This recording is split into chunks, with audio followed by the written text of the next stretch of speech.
crypto price warning. China, Biden, and the Fed could be about to destroy all value of Bitcoin. Okay, so let's see if this is just a propaganda, if there's any credibility to this story. With CBDC, Bitcoin price has doubled since November, reaching around $30,000 per Bitcoin. Despite criticism and negative declarations, Texas Senator Ted Cruz has warned that central bank digital currencies inspired by Bitcoin and digital currencies could destroy all value of Bitcoin and undermine its anonymity and decentralization. China is currently leading the way with the digital yuan, which some see as giving governments unprecedented power to surveil and control citizens. Cruz introduced legislation to prevent the creation of a digital dollar, saying the U.S. government has no authority to unilaterally establish a central bank currency. He added that those who want a CBDC dislike cash because it is not subjected to centralized control and constant surveillance, which is a key feature of digital currencies. Despite his concerns about CBDC, Cruz remains incredibly bullish on Bitcoin, calling it clearly the alpha in the current crypto sphere. Are you just as concerned about this as Senator Cruz is? Every time a politician wants to ban guns, there's an explosion in demand to buy guns, right? And so talk about CBDCs really as a marketing event that causes everyone to think about a world where they don't own their own money. And that makes them think, well, what kind of money could I acquire that I would own? And the most censorship-resistant monetary network in the world is Bitcoin. So interest in CBDCs is just going to drive more feverish interest in Bitcoin. It's actually driving awareness, and Bitcoin is growing as people become more aware that they need something which is non-sovereign, store of value, nation-state resistant. So, and if there's hyperinflation, people want Bitcoin. That's why they are thinking about Bitcoin in Argentina or in Nigeria or anywhere in Africa right now. If there's moderate inflation, people that are sensitive to it will go for Bitcoin, and then the people that think the inflation will go away will look at it as an oddity. But money is it's a store of value, a unit of account, a medium of exchange, and then there's a fourth characteristic that we don't talk about. It's the thing that's not said. It's a system of control. So certain monies are easier to control than others. For example, we talk about gold as money, but you ever try to carry a gold bar through an airport? Very heavy. Try it next time. They won't let you through, right? In fact, if you tried to carry $100,000 of gold through an airport, not only would you not get through, but the assumption would be you're a criminal, you stole the gold, and they would just take it and keep it without a court order. Now, try to carry $100,000 of cash through the airport. You ever try that? Put it in a bag and just, you can put it in a bag, and as you're walking through the TSA check or the X-ray machine, just nonchalantly say to the officer, yeah, I'm carrying $100,000 of money onto the airplane, right? You won't get through. Now, not only will you not get through, they'll just take your money, right? They'll just take it, and the assumption will be you stole it, okay? So cash is a unit of control. Now, put $100,000 in a bank and try to wire it to someone, or just take it out and they're going to ask you why. Tell them it's none of their business. Try to send it to someone privately. Tell them you just want to send it to a numbered Swiss bank account, right? See how that works. That won't work, right? That's a system of control. A couple of stable coins have been getting shut down. Paxos's BUSD got a Wells notice. They got shut down. And Custodia tried to launch a bank, and they wanted to issue AVITs. AVITs were digital dollars, and they were digital dollars that were going to circulate on crypto networks.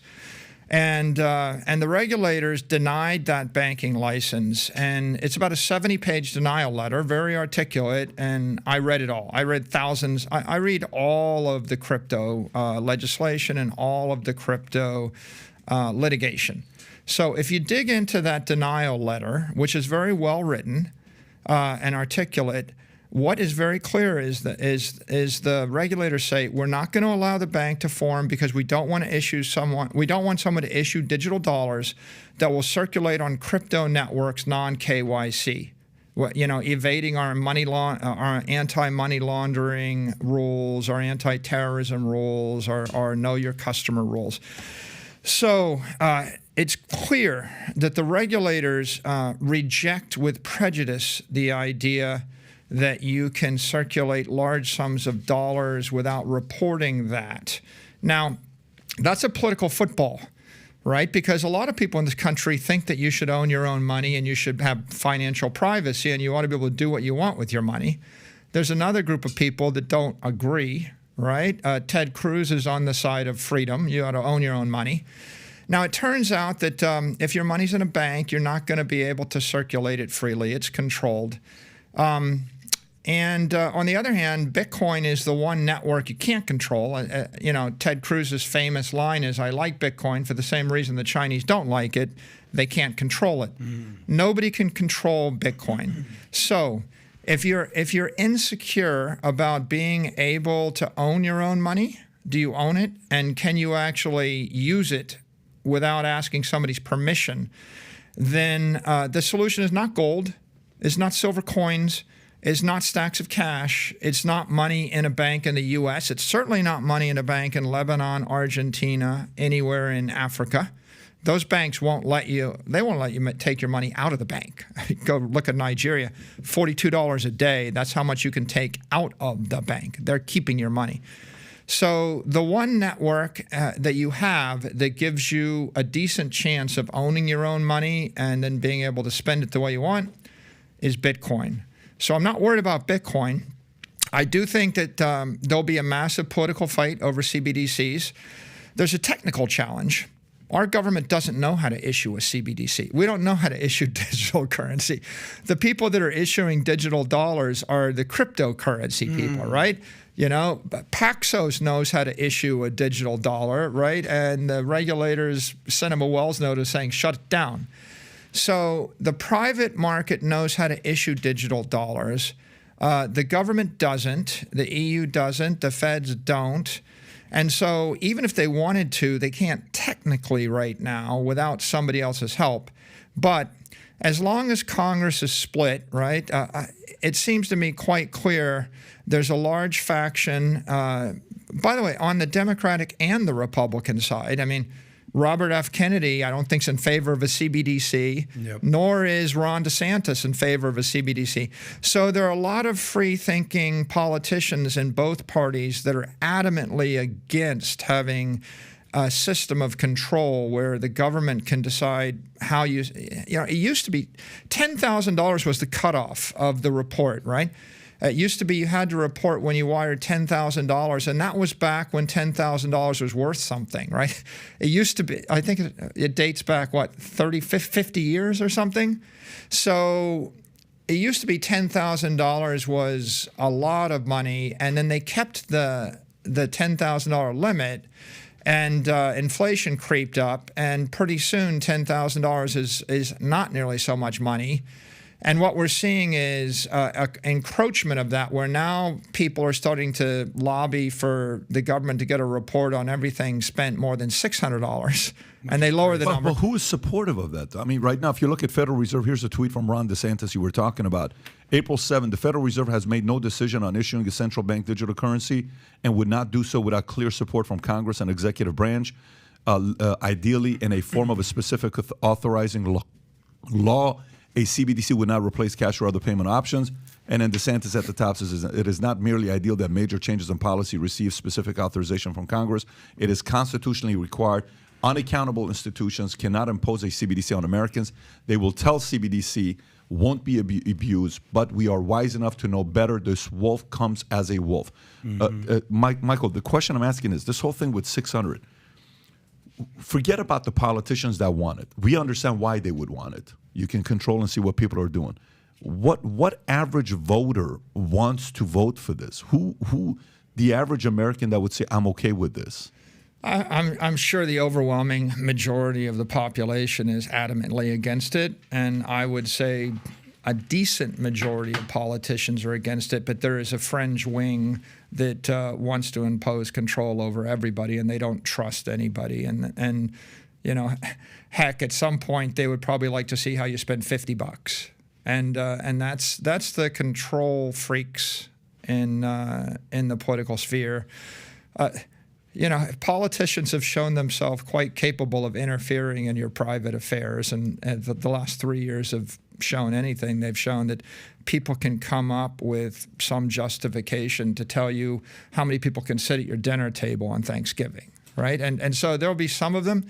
I don't think that politically it's going to fly in the near term. And in the next 2 to 4 years, I don't see consensus at the political level to impose a CBDC, but I think it's like that persistent boogeyman where people say, "Oh, it's coming," and the result is more interest in the antidote to it. So I don't think it's bad for Bitcoin. I think it's good for Bitcoin. I do think we ought to be concerned about money being used as a system of control. Is very disturbing. Yeah, I think you bring up an interesting point there. And Rob, I just flipped you something. Can you grab that? Speaking of systems of control, I want you to look at this picture of the two diplomats from India and Russia. And I think you know what I'm talking about. It went down in the last 24 hours. I just sent you the link to it, Rob. Take a look at that. The Russian guys on the left, the Indian guys here. Russia has got billions of dollars trapped in India that is in rupees, and India is saying you can't move them. But if you want to use them to pay for labor to build things, we're happy to do things. What do you need built? And so this is a system of control here. This is two governments together, and India. Look at the posture of the guy from India, and look at the posture of the guy from Russia. So when we talk about systems of control, this goes all the way up to the way governments control each other. This is India sitting on billions of dollars and won't let Russia take back. India bullying Russia. When would you have thought that would happen? That just doesn't make any sense. But good for them. Good for the Indians. I have a question for Michael. Just on the heels of basically what Pat read about the DeSantis, there's a story here. I think it's SB 7054. It's a question basically regarding Florida. We're here in Miami. We dealt with the traffic. DeSantis, the CFO of Florida is Jimmy Patronis. He had some very harsh words on CBDCs. He called it government surveillance. He said it could lead to financial slavery and political tyranny. So you said that if they were going to have some agenda to push through CBDCs, they would have to essentially have some sort of public-private partnership, right? The government's not going to do it on their own. Who would lead that charge? And how would they sell that to the people? Is it Gary Gensler of the SEC in partnership with certain Congress people? Like, walk me through how it would even happen and get approved via Congress. Well, to be clear, I don't expect it to happen. I don't think that there is consensus in the Democratic Party or the Republican Party to implement a CBDC. I don't think they know how to do it. I think there's resistance to it. I think that what's going on right now is there's a regulatory crackdown on crypto. And so what is happening is the administration is cracking down on crypto exchanges. It's cracking down on crypto securities. It's cracking down on some of the crypto tokens, and it's cracking down on cryptocurrencies. And by currency, I mean a stable coin, like a dollar circulating. And I think that that's creating quite a lot of sound and fury and friction and anxiety in the industry. I think I think it'll continue.